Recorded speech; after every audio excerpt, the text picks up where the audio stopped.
ಓಡ್ ದೋಸೆ, ಓಡ್ ರೊಟ್ಟಿ, ಕಪ್ಪ ರೊಟ್ಟಿ ಹೀಗೆ ಬೇರೆ ಬೇರೆ ಹೆಸರಿಂದ ಈ ತಿಂಡಿಯನ್ನು ಕರೀತಾರೆ. ಇದು ನಮ್ಮಲ್ಲಿಯ ಹಳೆಯ ಮತ್ತು ಸಾಂಪ್ರದಾಯಿಕ ತಿಂಡಿಯಾಗಿದೆ. ಇದಕ್ಕೆ ವಿಶೇಷವಾದ ಇಂಗ್ರೀಡಿಯೆಂಟ್ಸ್ ಏನೂ ಬೇಕಾಗಿಲ್ಲ.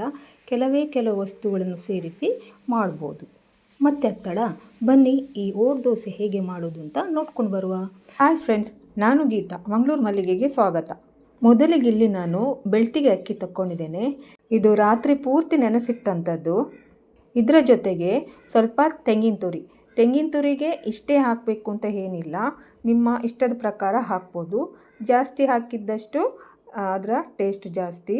ಜೊತೆಗೆ ಸ್ವಲ್ಪ ಬೆಳ್ತಿಗೆ ಅನ್ನ ಸೇರಿಸಿ ಮಿಕ್ಸಿ ಜಾರಿಗೆ ಹಾಕಿದ್ದೇನೆ. ಇದರ ಜೊತೆಗೆ ಸ್ವಲ್ಪ ತೆಂಗಿನೆಣ್ಣೆ ಕೂಡ ಹಾಕ್ತಾ ಇದ್ದೇನೆ. ಇಲ್ಲಿ ನಿಮ್ಮ ಹತ್ರ ಅಡುಗೆ ಎಣ್ಣೆ ಯಾವುದು ಉಂಟೋ ಅದನ್ನು ನೀವು ಯೂಸ್ ಮಾಡ್ಬೋದು. ಹಾಗೆ ರುಚಿಗೆ ತಕ್ಕಷ್ಟು ಉಪ್ಪು ಹಾಕಬೇಕು. ಇವೆಲ್ಲವನ್ನು ನೈಸಾಗಿ ಕಡೆದು ತರಬೇಕು. ನೋಡಿ, ಇಲ್ಲಿ ತೋರಿಸ್ತಾ ಇದ್ದೇನಲ್ಲ, ಇಷ್ಟು ನೈಸ್ ಆದರೆ ಸಾಕು. ಈ ಹಿಟ್ಟನ್ನು ಒಂದು ಪಾತ್ರೆಗೆ ಹಾಕಿ ನೀರು ಹಾಕಿ ಹದ ಮಾಡಿ ಇಟ್ಕೊಂಡಿದ್ದೇನೆ. ಇದು ನೀರು ದೋಸೆಯಷ್ಟು ತೆಳ್ಳಗೂ ಇರಬಾರ್ದು, ಉದ್ದಿನ ದೋಸೆಯಷ್ಟು ದಪ್ಪಗೂ ಇರಬಾರ್ದು. ಮೀಡಿಯಮ್ ಆಗಿ ಹಿಟ್ಟನ್ನು ಹದ ಮಾಡಿಟ್ಕೊಳ್ಬೇಕು. ಇಲ್ಲಿ ಒಂದು ಹಂಚಿನ ಕಾವಲಿಯನ್ನು ಬಿಸಿ ಆಗಲಿಕ್ಕೆ ಇಟ್ಟಿದ್ದೇನೆ. ಕಾವಲಿ ಬಿಸಿ ಆಗ್ತಿದ್ದಾಗೆ 1.5 ಸೌಟಿನಷ್ಟು ಹಿಟ್ಟನ್ನು ಹಾಕ್ತಾ ಇದ್ದೇನೆ. ಬೇಕಿದ್ರೆ 2 ಸೌಟಿನಷ್ಟು ಹಿಟ್ಟನ್ನಾದರೂ ಹಾಕಿಕೊಳ್ಬೋದು. ನಾವು ಗ್ಯಾಸಲ್ಲಿ ಮಾಡೋದ್ರಿಂದ 1 ಸೌಟು ದೊಡ್ಡದಾದರೆ 1 ಸೌಟು ಅಥವಾ 1.5 ಸೌಟಿನಷ್ಟು ಮಾತ್ರ ಹಾಕ್ಬೋದು. ಅದಕ್ಕಿಂತ ಜಾಸ್ತಿ ಹಾಕಿದರೆ ದೋಸೆ ದಪ್ಪಗಾಗ್ತದೆ, ಬೇಗ ಬೇಯುವುದಿಲ್ಲ.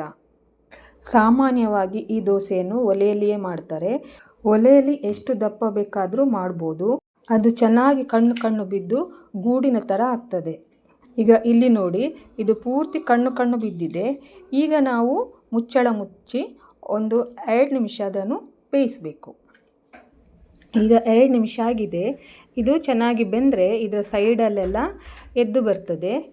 ಆವಾಗ ನಮಗೆ ಈ ದೋಸೆಯನ್ನು ಕಾವಲಿಂದ ತೆಗಿಲಿಕ್ಕೆ ಈಸಿ ಆಗ್ತದೆ.